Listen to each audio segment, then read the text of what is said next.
You know, I've had quite a few consultations with potential clients who tell me they need therapy for various reasons. Sometimes they're not really sure why, but they just feel like they need help.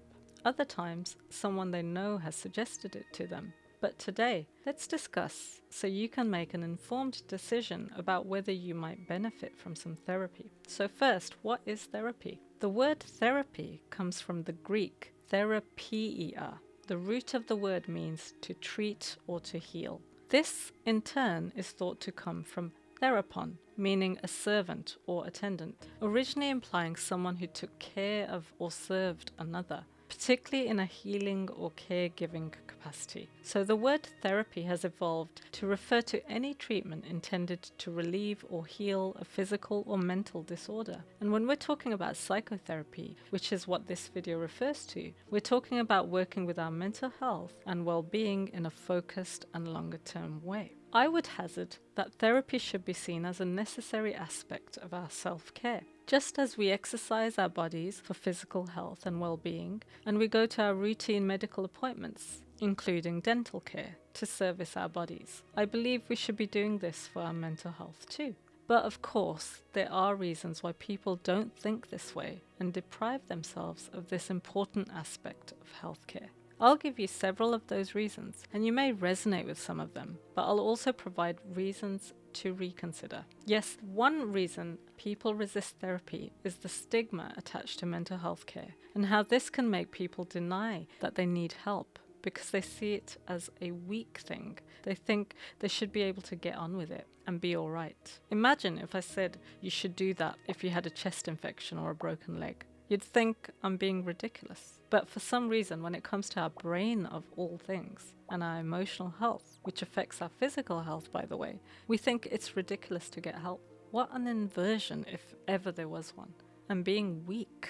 Actually, it's exactly the opposite. People who resist therapy are scared to admit they need the help they actually do, because it's a scary thing to face. But the ones who seek therapy overcome this fear and resistance. This takes courage and strength and should be admired. Okay, so let's say you're sitting there thinking, well, that's not my issue. For me, it's about the cost. Then what if I said this to you?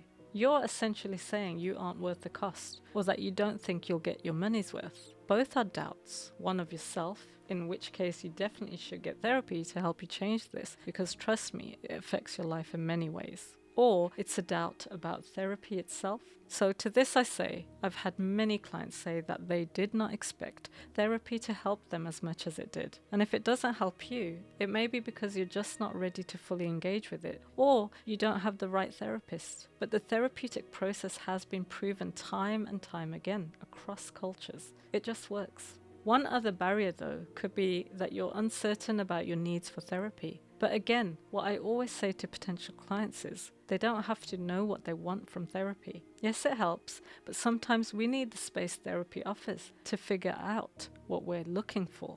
And then we can get to the work we need to put in. So what might be some signs that you need therapy, even if you don't have clearly defined goals for therapy? Emotional distress of any kind is a sure indicator. I don't mean acute moments in life that most of us can manage. I mean an enduring feeling where you know your mood is not where you want it to be, and perhaps you don't feel like yourself anymore. For example, there may be life changes you're going through that feel overwhelming, like a breakup or a job loss, or you might have noticed a deepening sense of disconnection with people, a lack of motivation for life, and no sense of pleasure. Alternatively, you could be feeling scared or anxious a lot of the time. Maybe you're in survival mode, a heightened and hypervigilant state that makes you feel something really bad will happen, but you can't seem to get a handle on things and feel out of control. But I would also like to add that as much as our cultures tell us that therapy is a solution for our problems, something we seek only when we need it,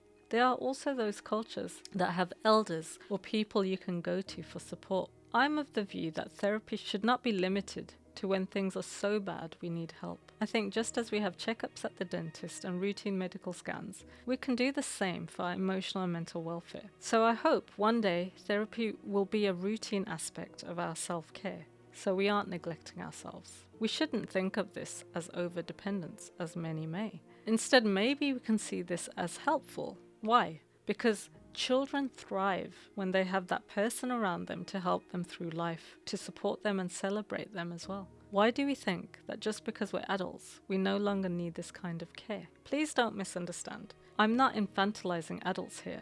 I'm simply stating that some aspects of earlier life are important to hold on to. They'll just look a bit different in therapy, but the fundamentals will be there. This is especially applicable for those who don't feel they have a supportive person or network in life. So if you want to overcome present life difficulties, work through past trauma, feel better in general, or simply have a mental health checkup, therapy could be what you need it to be. And that's okay. If you want to get started today, we're here for you. If not, you can always subscribe for more wellness, help, and support from our channel. But ultimately, try and think about your needs and do what you need.